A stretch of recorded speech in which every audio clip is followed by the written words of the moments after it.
Hello दोस्तों, बहुत बहुत स्वागत है आप सबका हमारे इस यूट्यूब चैनल सक्सेस की जात में। दोस्तों, हम 12th क्लास की ज्योग्राफी को स्टार्ट कर रहे हैं और इसकी जो दूसरी बुक है उसे हम पढ़ रहे हैं, जिसके 9 चैप्टर मैं पढ़ा चुका हूं और आज उसका जो 10वां चैप्टर है उसके बारे में हम बात करेंगे। तो चलिए दोस्तों, आज का जो टॉपिक है शुरू करते हैं। आज का जो टॉपिक है दोस्तों वो है परिवहन एवं संचार।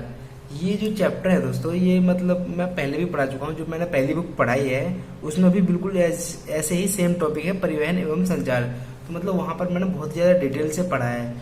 बस थोड़ा सा फर्क इतना रहेगा कि दोस्तों कि जब मैंने पहली बुक में जो पढ़ाया था परिवहन एवं संचार, वो विश्व के संदर्भ में पढ़ाया था, ठीक है। और जो इस चैप्टर में हम जो पढ़ेंगे परिवहन एवं संचार, वो पढ़ेंगे भारत के संदर्भ में।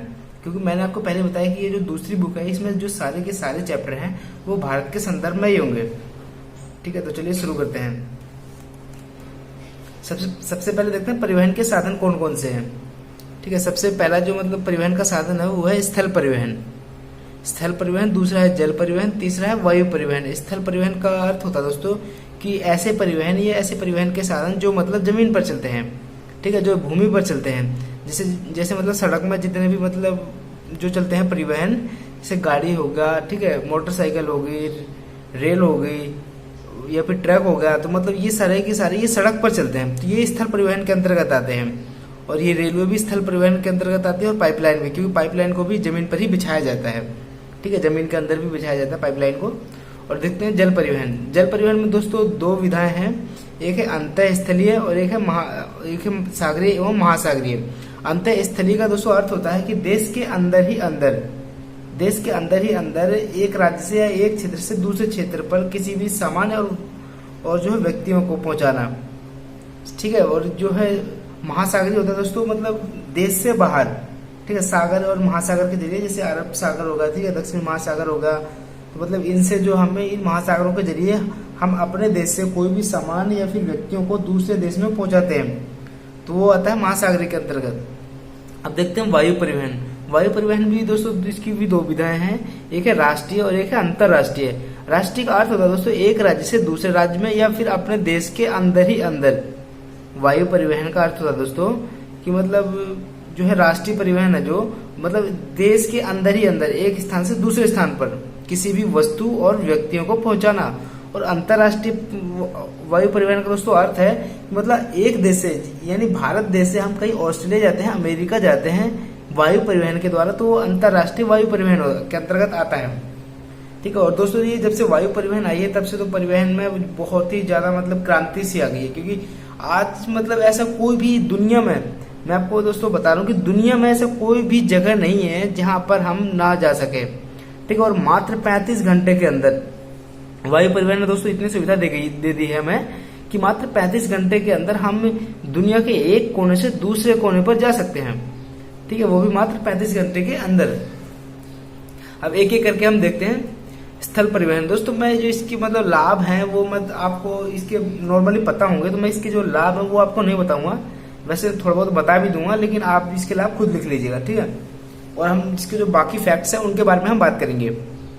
भारत में प्राचीन काल से मार्गों एवं कच्ची सड़कों का उपयोग परिवहन के लिए किया जाता है। दोस्तों मैंने ये बताया कि आपको जो लाभ है वो तो आप खुद भी लिख सकते हैं, क्योंकि जो मैंने पहले की बुक पढ़ाई है उसमें जो चैप्टर पढ़ा है लाभ तो बिल्कुल सेम ही होंगे, ठीक है। तो जो मतलब फैक्ट है उनके बारे में हम बात करेंगे। भारत में प्राचीन काल से मार्गों एवं कच्ची सड़कों का उपयोग परिवहन के लिए किया जाता है। दोस्तों जो भारत में जो प्राचीन काल से है या भारत शुरू से ही, ठीक है, भारत के दोस्तों विश्व का कोई भी देश जो है सड़कों से ही ज्यादातर जो है परिवहन करता है और ये प्राचीन समय से चला आ रहा है। व्यक्ति एवं सामान को एक स्थान से दूसरे स्थान तक, मतलब परिवहन होता क्या दोस्तों, परिवहन का आप अर्थ ही समझिए कि व्यक्ति, कोई भी व्यक्ति हो या कोई भी सामान हो, उसको एक स्थान से दूसरे स्थान पर पहुंचाना। जैसे कि ये एक व्यक्ति है, ठीक है, इसको जो है ये इस स्थान पर है और इसको इस स्थान पर जाना है, तो ये इस स्थान से चलकर जब किसी भी मतलब माध्यम से, चाहे वो रेल परिवहन हो, चाहे वो सड़क परिवहन हो, चाहे वो वायु परिवहन हो, चाहे वो जल परिवहन हो, तो इस किसी के भी माध्यम से इस स्थान से इस स्थान पर चला जाता है ये, तो यही होता है परिवहन, ठीक है। और या फिर इसके हाथ में जो भी मतलब सामान होगा उसे भी एक ही बात है, सामान जाए या फिर ये चाहे खुद जाए। अब सड़क परिवहन के कुछ जो है फैक्ट देख लेते हैं। भारत में विशालतम सड़क जालों में से एक है भारत सड़क घनत्व जाल है दोस्तों, जो मतलब विश्व का जो विशालतम सड़क घनत्व जाल है जो वो उनमें से एक जो है भारत है, क्योंकि भारत में जो सड़कों का जो जाल है वो बहुत ही ज्यादा अधिक है। ठीक है, इस भारत में जो सड़कों का जाल है वो 42.3 लाख किलोमीटर है। ये जो आंकड़ा है दोस्तों 2008 और 9 का है। भारत में हर साल सड़कों द्वारा लगभग 85% यात्री और 70% भार यातायात का परिवहन किया जाता है। दोस्तों ये आपको फैक्ट है, ये आपको 100% याद रखना है, क्योंकि अगर आप ये एग्जाम में पुट करते हैं तो टीचर पे है अच्छा इफेक्ट पड़ता है कि बच्चे जो मतलब थोड़ा बहुत आंकड़ा भी जानता है। ठीक है, तो क्या कह रही है, भारत में हर साल मतलब जो भारत देश है उसमें जो एवरी ईयर है, हर एक साल उसमें लगभग 85% यात्री जो है वो सड़कों द्वारा एक स्थान से दूसरे स्थान पर जाते हैं। ठीक है, और जो मतलब जो है जो सामान है वो 70% एक स्थान से दूसरे स्थान तक जाते हैं, किसके द्वारा, सड़क परिवहन के द्वारा। ठीक है, सड़क परिवहन के द्वारा। तो सड़क परिवहन में कुछ मतलब मार्ग हैं, इन्हें देखते हैं हम। ठीक है, सबसे पहला आता है राष्ट्रीय महामार्ग। ठीक है, इन्हें देखते हैं हम क्या है ये राष्ट्रीय महामार्ग। दोस्तों ये एक ही नंबर में आपसे परिभाषा ही पूछ सकता है या फिर 3 नंबर में आपसे इनकी विशेषताएं भी पूछ सकता है। तो देखते हैं इसे क्या है। ये वे प्रमुख सड़कें हैं जो केंद्र सरकार द्वारा बनाई एवं अनुरक्षित की जाती हैं। ये कह रहा है कि दोस्तों राष्ट्रीय महामार्ग ऐसी सड़कें होती है जो मतलब केंद्र सरकार द्वारा बनाई जाती है। ठीक है, और जो मतलब केंद्र सरकार द्वारा ही उनका जो मतलब मरम्मत की जाती है, उनकी जो है अनुरक्षित होती है वे सड़कें केंद्र सरकार द्वारा। मतलब दोस्तों सेंट्रल, ये जो है सेंटर की बात कर रहा है, सेंट्रल। ठीक है, सेंट्रल सरकार की, मतलब आप केंद्र में आप इस तरीके समझिए जैसे कि मोदी सरकार वो केंद्र में है। ठीक है, तो मतलब उसकी बात कर रहा है ये। केंद्र और राज्य सरकार का दोस्तों अर्थ अलग अलग होता है और ये सरकारें भी अलग अलग होती हैं। राष्ट्रीय महामार्ग के नाम से जानी जाती हैं। ठीक है, ऐसी सड़कें जो मतलब केंद्र सरकार द्वारा संचालित होती हैं या बनाई जाती हैं या अनुरक्षित की जाती हैं, ऐसी सड़कों को राष्ट्रीय महामार्ग के नाम से जाना जाता है। ये महामार्ग राज्यों की राजधानी, नगरों, रेलवे जंक्शनों तथा महत्वपूर्ण पत्तनों को भी जोड़ता है। अब ये महामार्ग है दोस्तों, ये जो मार्ग है, ये जो सड़क मार्ग है, ये क्या करते हैं कि मतलब राज्य है जो या फिर देश है उसको उसकी राजधानी से जोड़ते हैं।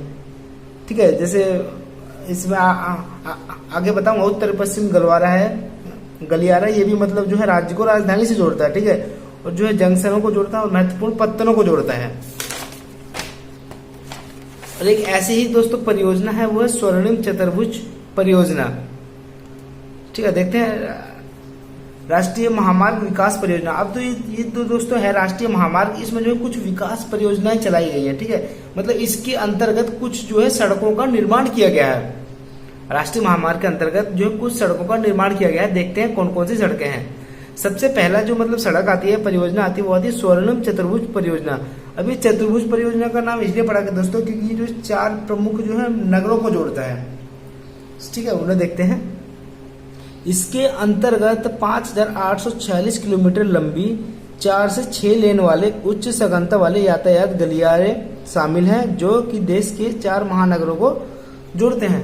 अब दोस्तों ये क्या कह रहा है कि ये जो मतलब इस परियोजना का जो निर्माण किया गया है, इसकी जो लंबाई बता रहा है वो 5846 किलोमीटर है। ठीक है, और जो लंबाई है दोस्तों ये 4 से 6 लेन वाली है। दोस्तों आप लेन का मतलब समझते हैं? चलिए मैं बताता हूँ। आपने दोस्तों जैसे आप रोड पर चलते हैं, जैसे ये पूरा रोड है। ठीक है, ये पूरा रोड है, तो आपने देखी होगी कि मतलब इसके रोड में बीच बीच में लाइन होती है, इस तरीके से थोड़े थोड़े मतलब गैप होता है इस तरीके से। तो वो क्या होती है दोस्तों, वो होती है उसी को ही बोलते हैं लेन। ठीक है, जो मतलब अपने साइड में है, जो व्यक्ति वो अपने साइड में ही चले। तो ये मतलब 4 से 6 लाइन है ऐसे में। ठीक है, इस परियोजना में, स्वर्णिम चतुर्भुज परियोजना में 4 से 6 लेन वाली लाइन है। ठीक है, उसी को कह रहा है कि 4 से 6 लेन वाले उच्च सघनता वाले यातायात गलियारे शामिल है, जो कि देश के 4 महानगरों को जोड़ते हैं। अब देश के 4 महानगर कौन कौन से जिन्हें ये स्वर्णिम चतुर्भुज परियोजना को जोड़ता है वो देखिए। अब सबसे पहले दिल्ली, कोलकाता, चेन्नई और मुंबई। मतलब ये जो 4 महानगर है देश, ये जो राजमार्ग है ये इन 4 महानगरों को जोड़ता है। ठीक है, और भी अन्य परियोजना है दोस्तों, देखते हैं। जैसे उत्तर से दक्षिण और पूर्व से पश्चिम गलियारों को जोड़ता है ये जो स्वर्णिम चतुर्भुज परियोजना है। North south corridor. दोस्तों ये जो नॉर्थ साउथ कॉरिडोर है मतलब उत्तर से दक्षिण तक। ठीक है, ये जो मतलब मार्ग है ये है श्रीनगर से कन्याकुमारी, और इसकी जो मतलब लंबाई है 4016 किलोमीटर है। और जो दूसरा जो मतलब इसके अंतर्गत आता है, इस परियोजना के अंतर्गत वो है ईस्ट वेस्ट कॉरिडोर। ये सिलचर दोस्तों असम में पड़ता है, ठीक है, और जो सिलचर से पोरबंदर तक, पोरबंदर गुजरात में पड़ता है दोस्तों, यहाँ पर गांधी जी का जन्म हुआ था। और इसकी जो लंबाई बता रहा है दोस्तों ये 3640 किलोमीटर, ठीक है, तो आप इन्हें याद रखिए। अब हमने जो है राष्ट्रीय महामार्ग देख लिया, अब हम देखते हैं राज्य महामार्ग, ठीक है। राज्य महामार्ग क्या होते हैं? अब दोस्तों देश की जो कुल सड़कें हैं उसका जो 4% जो भाग है ये राज्य महामार्ग के अंतर्गत आता है। अब ये राज्य महामार्ग जो मतलब क्या होते हैं उन्हें देखते हैं। ये मतलब ऐसे मार्ग होते हैं दोस्तों जो राज्य सरकारों द्वारा जो मतलब उनका निर्माण कराया जाता है या उनका जो है अनुरक्षण कराया जाता है।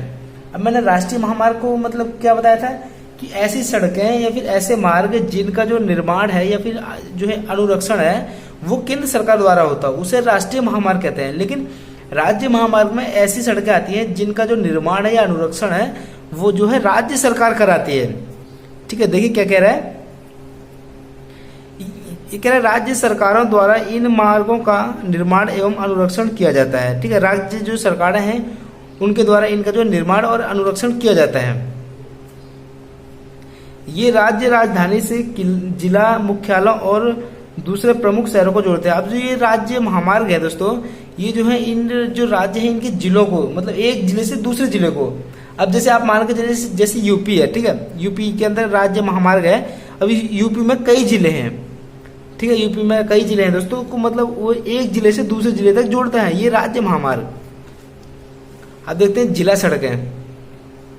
ये सड़कें जिला मुख्यालय एवं जिले को दूसरे प्रमुख स्थलों के बीच संपर्क मार्ग का कार्य करती है, मतलब एक जिले को दूसरे जिले से जोड़ती है, ठीक। और जो दोस्तों जो जिला सड़कें होती हैं ये मतलब ये गांव से भी जुड़ी रहती है, क्योंकि जो गांव है दोस्तों वो मतलब जिला से ही मतलब बनता है या फिर मतलब उसी के ऊपर से ही जाता है, ठीक है। कुल सड़कों की लंबाई का 14% भाग। अब दोस्तों जो जिला सड़कें हैं इनका जो मतलब कुल लंबाई है या फिर देश की मतलब कुल सड़कों की लंबाई है उसका जो 14% भाग है वो जिला सड़कों के अंतर्गत आता है। और दोस्तों जो मतलब सबसे ज्यादा सड़कों के अंतर्गत जो आती है दोस्तों वो है ग्रामीणी सड़कें। और इसमें जो है देश की जो कुल सड़क है उसका जो 80% भाग, अब आप मान के चलिए 4/5 भाग, ठीक है, मतलब अगर किसी भी चीज के 5 भाग किए जाए तो मतलब 5 में से 4 भाग ग्रामीण सड़कों के अंतर्गत आते हैं। ये सड़कें ग्रामीण सड़कों को आपस में जोड़ने का कार्य करती हैं और इसके लिए ये महत्वपूर्ण होती हैं। तो जो ग्रामीण सड़कें हैं ये मतलब एक गांव को दूसरे गांव से जोड़ती है, तो आपको नाम से ही पता चल रहा है, ठीक है, आप इन सबके नाम से ही आपको याद रखना है। अब देखते हैं अन्य सड़कें, कुछ और दोस्तों अन्य सड़कें उन्हें देखते हैं। अन्य सड़कों के अंतर्गत आते हैं सीमांत सड़कें, जो मतलब देश की सीमा के जो है मतलब पास में बनी रहती है। जैसे ये मतलब भारत देश की बाउंड्री है ये कश्मीर तरफ के, तो मतलब इसके जो है आसपास मतलब यहाँ पर जो भी मतलब सड़कें बनी होंगी इसके आसपास इस तरीके से, तो वो कहलाती है सीमांत सड़कें। ये सड़कें सड़क सीमा संगठन के अंतर्गत आती है। दोस्तों एक संगठन है सड़क सीमा संगठन, जिसका जो मतलब शुरुआत है वो 1960 में हुई थी, ठीक है, ये उसके अंतर्गत आते हैं। 60 राज्यों को अधिक सुविधा। अब दोस्तों जो 60 राज्य होते हैं मैंने बताया था, इधर देखिए आप, जैसे कि ये मतलब जम्मू कश्मीर का वाला हिस्सा है और यहाँ पर जो है सड़कें बनी है या फिर इसके किनारे जो है सड़कें बनी है, तो मतलब इसके किनारे जो लोग रहते हैं इसकी मतलब बाउंड्री के किनारे, उनके लिए ये बहुत ज्यादा फायदेमंद होती है, क्योंकि वो इन्हीं सड़कों के द्वारा मतलब अन्य राज्यों में या फिर अन्य जगहों पर जाते हैं, ठीक है। आप देखते हैं जो है अंतर्राष्ट्रीय महामार्ग, ये क्या है दोस्तों, इन्हें देखते हैं। पड़ोसी राज्यों से सद्भावना व मैत्रीपूर्ण संबंधों को बनाए रखने के लिए इनका विकास किया गया है। दोस्तों जो मतलब पड़ोसी राज्य होते हैं, जैसे भारत का पड़ोसी देश हो गए, जैसे आप पड़ोसी देश का मतलब तो समझते हैं ना दोस्तों, जैसे मतलब भारत देश है तो भारत का पड़ोसी देश क्या है, इधर पाकिस्तान हो गया, ठीक है, इधर चीन हो गया, नेपाल हो गया, ठीक है, तो ये सब भारत के पड़ोसी देश हैं। नीचे श्रीलंका हो गया, मतलब हमारे सीमा के जो है मतलब पास में जो भी देश है वो हमारे पड़ोसी देश है, तो मतलब उनसे जो है अच्छी तरीके से जो है हमारे संबंध बने रहे, मतलब हमारे संबंध उनके साथ मैत्रीपूर्ण बने रहे, हमारे जो आपस में वो भाईचारा का रिश्ता बना रहे, ठीक है, उसके लिए इन जो है मार्गों का विकास किया जाता है। एग्जाम्पल के तौर पर आप समझ सकते हैं दोस्तों, लाहौर दोस्तों पाकिस्तान में पड़ता है, और लाहौर दिल्ली से एक मतलब एक मार्ग है अंतर्राष्ट्रीय महामार्ग, जिसे मतलब बाघा बॉर्डर कहते हैं, और बाघा बॉर्डर के अंतर्गत ये जुड़ा हुआ है, ठीक है। एग्जाम्पल के तौर पर आप देख सकते हैं। अब देखते हैं रेल परिवहन। दोस्तों रेल परिवहन आपस में जब आया ना दोस्तों, इसने जो है शुरुआत में बहुत ही ज्यादा क्रांति लेके आई, क्योंकि रेल परिवहन एक साथ एक समय में सबसे ज्यादा अधिक सामान व व्यक्तियों को एक स्थान से दूसरे स्थान तक पहुंचा सकती है। अब आप देखिए दोस्तों रेल कितनी बड़ी होती है, अब इसमें जो है कितना ही भी आप सामान रख लीजिए, कितने व्यक्ति आ जाते हैं एक ही बार में, ठीक है, एक ही बार की बात कर रहा हूं मैं, और मतलब एक ही साथ कितने सारे व्यक्तियों और सामानों को एक स्थान से दूसरे स्थान तक पहुंचा देती है। तो ये जो इसकी है ये सबसे बड़ी विशेषता है। भारतीय रेल जाल विश्व की सबसे अधिक रेल जालों में से एक है, ठीक है। भारत में जो रेल का जो है बहुत ही ज्यादा रेल है और भारत में जो रेल जाल बना हुआ है, ये माल एवं यात्रियों को सफल बनाने के साथ साथ आर्थिक बढ़ोतरी में भी योगदान देता है। अब उसको जैसे माल और यात्री है ये तो उनको पहुंचाता ही है एक स्थान से दूसरे स्थान पर रेल परिवहन, लेकिन हमारे देश की जो इकोनॉमी है उसमें भी ये बहुत ही ज्यादा महत्वपूर्ण भूमिका निभाता है, क्योंकि ये फिर आप इस तरीके से समझ सकते हैं कि उद्योग के लिए जो कच्चा माल चाहिए होता है, ठीक है, या फिर जो उद्योगों का तैयार माल एक स्थान से दूसरे स्थान पर पहुंचाते हैं वो रेल मार्ग के अंतर्गत ही आते हैं, और रेल मार्ग से ही ये सब होता है। तो ये जो हमारे देश की इकोनॉमी है उसमें जो है बहुत ही ज्यादा फायदेमंद है ये। दोस्तों रेल के संदर्भ में गांधी जी का क्या कथन है उनको एक बार देख लेते हैं। भारतीय रेलवे ने विविध संस्कृति के लोगों को एक साथ लाकर भारत के स्वतंत्रता संग्राम में योगदान दिया है। अब दोस्तों ये क्या कह रहा है कि भारतीय रेलवे ने विविध संस्कृति के लोगों को एक साथ लाकर, विविध संस्कृति के लोगों को एक साथ लाकर का क्या मतलब है दोस्तों, जैसे कि यूपी या बिहार के लोग हैं या फिर अन्य राज्यों के लोग हैं वो दिल्ली में आकर रहते हैं, तो मतलब उनकी जो संस्कृति है वो एक साथ मिक्स हो जाती है, ठीक है। जैसे जो मतलब बिहार के हैं वो मतलब यहाँ पे छठ पूजा मनाते हैं। दोस्तों आप इस बात को बुरा मत लीजिएगा कि मैं किसी धर्म के बारे में बात नहीं कर रहा हूँ, मैं सिर्फ आपको समझाने के लिए एग्जाम्पल की बात कर रहा हूँ, ठीक है। तो मतलब यहाँ के लोग भी मतलब सोचते हैं कि ये क्या कौन सा त्योहार मना रहे हैं, तो मतलब यहाँ की जो दिल्ली की संस्कृति है वो बिल्कुल मिक्स हो गई है, ठीक है। और गांधी जी ने क्या कहा है कि मतलब संस्कृति के लोगों को एक साथ लाकर भारत के स्वतंत्रता संग्राम में योगदान दिया। अब जो स्वतंत्रता संग्राम है दोस्तों, रेल मार्ग का बहुत ही ज्यादा बड़ा योगदान है, क्योंकि एक स्थान से दूसरे स्थान पर जब भी जो लोग आए हैं स्वतंत्रता के लिए, जैसे स्वतंत्रता का मुख्य केंद्र जो था वो दिल्ली था, ठीक है। तो अन्य राज्यों से वो किसके जरिए आए, अन्य राज्यों से वो किसके जरिए आए, तो मतलब रेल मार्ग के जरिए। तो यही कह रहा है कि जो है स्वतंत्रता संग्राम में योगदान दिया किसने, रेल मार्ग ने। और दोस्तों रेल मार्ग की जो शुरुआत है वो 1853 में हुई थी। भारतीय रेल मार्ग की स्थापना सबसे पहले चली थी मुंबई से ठाणे के बीच, और इसकी जो दूरी थी दोस्तों वो थी 34 किलोमीटर, ठीक है। सबसे पहले मतलब मुंबई से ठाणे के बीच चलाई गई थी। ये दोस्तों जीके का भी क्वेश्चन है तो आप इसे याद रखिए। भारतीय रेल की जो पटरी है उनकी चौड़ाई के आधार पर उन्हें जो है 3 भागों में बांटा गया है।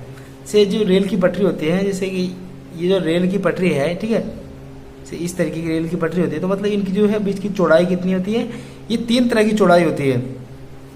सबसे पहले बड़ी लाइन की चौड़ाई कितनी होती है, 1.6 मीटर।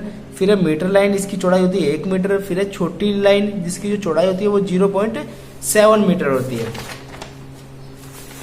अब दोस्तों मैं आपको जो इस चैप्टर का जो सबसे महत्वपूर्ण टॉपिक बताने जा रहा हूँ वो है कोंकण रेलवे स्टेशन।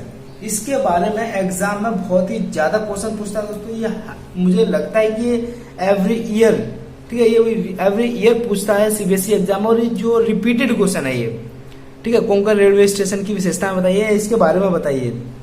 तो आपको जो है इस क्वेश्चन को बहुत ज्यादा ध्यान से समझना है। अब इस जो कोंकण रेलवे स्टेशन है इसका जो निर्माण है वो 1998 में किया गया था। 1998 में जो भारत ने जो है द्वितीय जो है परमाणु परीक्षण किया था, इसे आप याद रखिए, ठीक है। इसका जो निर्माण है वो 1998 में हुआ था। और जो इसकी विशेषता है इसे देखते हैं, क्योंकि इसकी विशेषता ही एग्जाम में पूछता है आपसे। यह रेल मार्ग रोहा दोस्तों महाराष्ट्र में है। यह रेल मार्ग रोहा को कर्नाटक के मंगलोर से जोड़ता है। सबसे पहली विशेषता यह है कि ये शुरू कहाँ से होता है, ये रोहा से होता है जो कि है महाराष्ट्र में, और ये खत्म कहाँ पर होता है, ये मंगलोर में खत्म होता है जो कि है कर्नाटक में, ठीक है। अब ये जो रेल मार्ग है ये 146 नदियों, दोस्तों देखिए ये इस रेल मार्ग की सबसे बड़ी विशेषता बता रहा हूं मैं, ये इस रेल मार्ग की सबसे बड़ी विशेषता बता रहा हूं। यह रेल मार्ग 146 नदियों व धाराओं तथा 2000 पुलों एवं 91 सुरंगों को पार करता है। अब दोस्तों आप कल्पना कीजिए कि 146 नदियां, ठीक है, प्लस 2000 पुल और प्लस जो है 91 सुरंगों को पार करता है ये रेल मार्ग। तो दोस्तों आपस में मतलब ये अपने आप में ही बहुत ही ज्यादा बड़ा रेल मार्ग है। इतना ही नहीं दोस्तों, इस मार्ग पर एशिया की सबसे लंबी जो सुरंग है 6.5 किलोमीटर की, वो भी इसी को ही पार करती है। ठीक है, इस मार्ग के बीच में ही आती है ये सुरंग, जिसकी जो लंबाई है वो 6.5 किलोमीटर। और ये जो सुरंग है ये जो एशिया की सबसे बड़ी सुरंग है या फिर लंबी। इस परियोजना में कर्नाटक, गोवा तथा महाराष्ट्र राज्य शामिल है। अब जो दोस्तों ये परियोजना हुई है या फिर जो इसे बनाया गया इस रेल मार्ग को, इस रेल मार्ग में जो है कौन कौन से राज्य शामिल है, इसमें कर्नाटक शामिल है, गोवा शामिल है और महाराष्ट्र राज्य शामिल है। ठीक है, तो ये सब इसकी विशेषता है दोस्तों। ये मैं फिर से कह रहा हूँ कि आपको इस क्वेश्चन को 100% याद रखना, क्योंकि एग्जाम में बहुत ही ज्यादा पूछता है आपसे। अब बात करते हैं जल परिवहन के बारे में। जल परिवहन दोस्तों क्या है? ये जलमार्ग रेल मार्ग के आने से पहले परिवहन की महत्वपूर्ण विधा थी। दोस्तों ये जल परिवहन है, ये रेल परिवहन के आने के पहले की बात कर रहा है कि सबसे ज्यादा इसका उपयोग किया जाता था। कब? रेल मार्ग के आने से पहले। लेकिन जैसे ही रेल मार्ग आया तो इसे बहुत ही ज्यादा कंपटीशन का सामना करना पड़ा। ठीक है, फिर भी इसे सड़क व रेल परिवहन के साथ कठिन प्रतियोगिता का सामना करना पड़ रहा है। अब दोस्तों जो सबसे ज्यादा जो मैंने बताया कि सामान और व्यक्तियों को एक स्थान दूसरे स्थान पर पहुंचाता है, वो कौन है? सड़क परिवहन। क्योंकि इससे जो है हम जो है अपने घर से किसी के घर तक जा सकते हैं।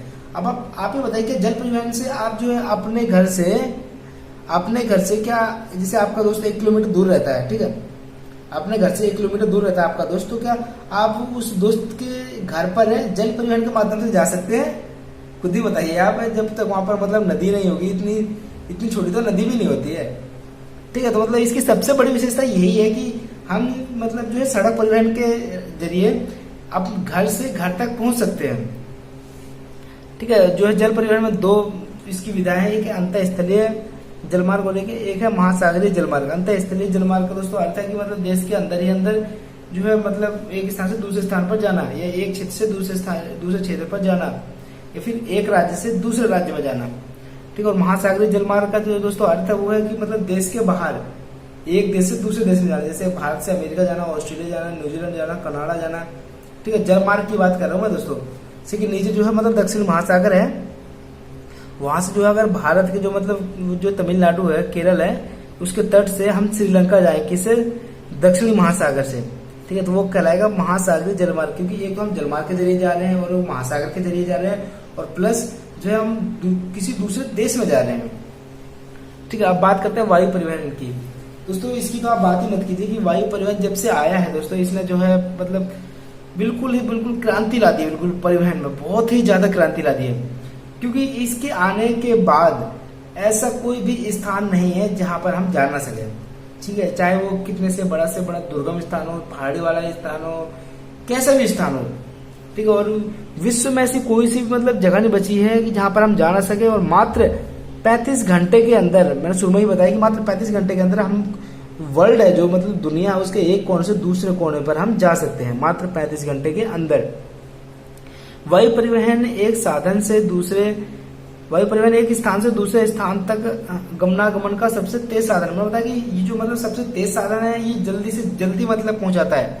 लेकिन इसकी जो सबसे बड़ी जो खासियत है दोस्तों, वो ये है कि ये जो हमें घर से घर तक नहीं पहुंचा सकता। ठीक है, ये इसका नेगेटिव पॉइंट है, क्योंकि हर एक चीज के दोस्तों 2 पहलू होते हैं, अच्छे भी होते हैं, बुरे भी होते हैं। और इससे दोस्तों समय की बचत हुई है। जब से वायु परिवहन आया कि इससे जो है बहुत ज्यादा समय की बचत हुई है। अब जैसे आप मान के चलिए, जैसे कि आपको दिल्ली से मुंबई जाना है, ठीक है, तो ट्रेन के जरिए जो है आपको 24 घंटे से ऊपर का टाइम लग जाता है। 24-30 घंटे के आसपास आपको लग जाता है इतना टाइम। लेकिन यदि आप वायु परिवहन के द्वारा जाते हैं तो आपको वही जो टाइम है वो 6 से 7 घंटे में कन्वर्ट हो जाता है। तो आप सोच के देखिए कि कितने टाइम की बचत हुई है। ठीक है, अब जो वायु परिवहन है, इसकी जो शुरुआत है वो 1911 में हुई थी। भारत में वायु परिवहन की शुरुआत इलाहाबाद से नैनी के बीच की गई थी सबसे पहले। याद रखिए, इलाहाबाद से नैनी के बीच, और शुरुआत कब हुई थी? 1911 में। अब देखते हैं दोस्तों पाइपलाइन परिवहन के इसकी विशेषताएं क्या है। तो पाइपलाइन परिवहन आप समझते हैं ना कि ये पाइप के द्वारा कोई भी तलीय पदार्थ, पाइप के द्वारा कोई भी तलीय पदार्थ को एक स्थान से दूसरे स्थान पर भेजना, वो कहलाता है पाइपलाइन परिवहन। ठीक है, पाइपलाइनों द्वारा ठोस पदार्थ को भी घोल या गैस के में बदलकर परिवहित किया जाता है। अब ये दोस्तों क्या कह रहा है कि मतलब पाइपलाइन के द्वारा मतलब आप जैसे कोई ठोस पदार्थ है, जैसे कि लोहा है, ठीक है, आप क्या लोहे को आप ऐसे मतलब बेच सकते हैं, लोहे को या फिर प्लास्टिक को या फिर किसी भी चीज़ को ऐसी मतलब पाइपलाइन से बेच सकते हैं? तो नहीं ना। तो पहले उसको मतलब क्या कह रहे हैं कि घोल में बनाकर, ठीक है, घोल में परिवर्तन कर उसको गलाकर उससे भी मतलब पाइपलाइन के द्वारा भेज सकते हैं। और इसकी सबसे बड़ी विशेषता है, सबसे प्रमुख विशेषता वो है तेल और प्राकृतिक गैस को एवं पेट्रोल को जो है परिवहित करता है। मतलब जो पाइपलाइन परिवहन है, इससे गैस, पेट्रोल और तेल ये इससे परिवहित होता है, ठीक है, एक स्थान से दूसरे स्थान पर, क्योंकि ये जो है तलीय पदार्थ है। और इसका जो एग्जाम्पल है दोस्तों वो है गुजरात से मथुरा तक जो है पाइपलाइन बिछाई गई है एक, और ये जो है परिवहन का जो है सुरक्षित साधन है, ठीक है, इसमें जो है लागत भी कम आती है। अब देखते हैं दोस्तों संचार जाल, क्योंकि हमारा जो आज का जो चैप्टर था वो था परिवहन एवं संचार जाल। तो हमने जो है परिवहन के बारे में बात कर ली है पूरी तरीके से। अब जो है हम संचार के बारे में बात करेंगे। दोस्तों संचार में अगर आपसे कहूँ तो संचार क्या होता है, इसे आप बहुत ही भली भांति शब्द से परिचित हैं, क्योंकि आप जो है तीसरी चौथी से ही पढ़ते आ रहे होंगे कि अपने विचारों को दूसरे के सामने प्रकट करना ही संचार कहलाता है, या एक स्थान से दूसरे स्थान पर अपने विचारों को पहुंचाना ही संचार कहलाता है, ठीक है। तो इसी को देखते हैं कि पहले के समय में हम जो है शुरुआत से बात करेंगे, पहले के समय में संचार किस तरीके से होता था। अब आप खुद ही, मैं आपको प्रैक्टिकली समझा रहा हूँ कि पहले के समय में जो संचार किस तरीके का होता था।